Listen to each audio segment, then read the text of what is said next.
Hey, it's Jeff Wade here from stockideas.org, and today I'm just going to do a quick book review of The First Tycoon by TJ Stiles, which is about the epic life of Cornelius Vanderbilt.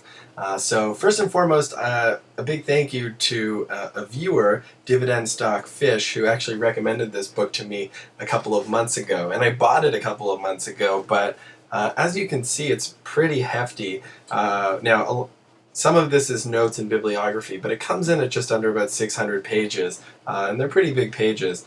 So I've read a number of books in the interim since buying it, and I'd been waiting until I had some time in the summer to really dig into it. So finally got to it, finally finished, and I'm happy to tell you all about it. Basically, it's just a really in-depth biography of Cornelius Vanderbilt. Now, before this book, I had heard of Cornelius Vanderbilt, along with Andrew Carnegie, and that sort of era of entrepreneur or business owner, business tycoon, let's say. But I didn't really appreciate his role in as much as I should have. So this book just, basically follows him from before he's born to after his death, and just gives step-by-step account of what he did, why he did it, what the influencing factors and individuals were. It's just a really fascinating read, and it all pretty much takes place in New York and the immediate environs, although there are some trips to Nicaragua and California. But the really cool thing is, from 1794, when Vanderbilt was born, to his death in the late 1800s, he lived to be about 90 years old, I think, which was astounding at the time. Throughout that entire time, he's working in New York, developing the Northeast, developing New York, building steamship lines and railroads to connect the country.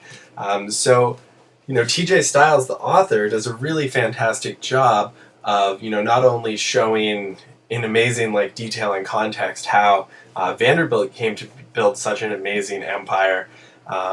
It really tells you a lot about how New York evolved as well as a city, which is really interesting, given that it's now like a major financial and business center, obviously. And back then it was, Manhattan, the upper half of Manhattan was uninhabited.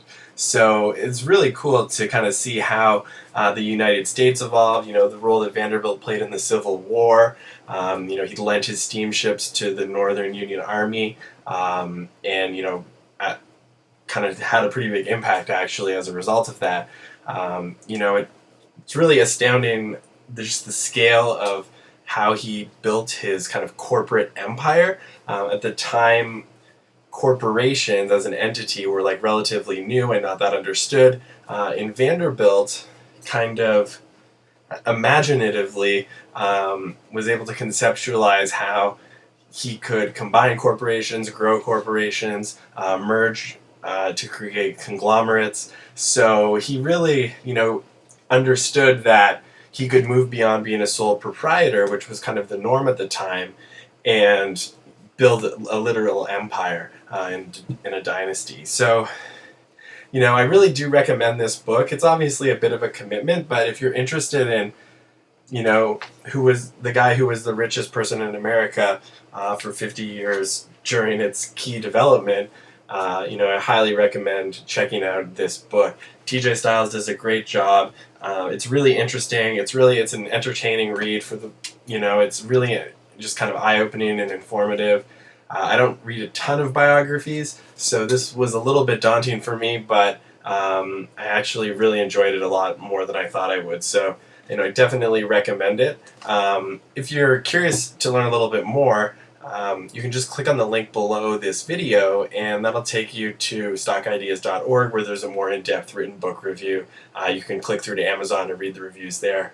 And if you think the epic life of Cornelius Vanderbilt might be for you, definitely recommend buying and reading The First Tycoon. Thanks a lot for watching, and feel free to subscribe for more finance and business book reviews. Thanks a lot.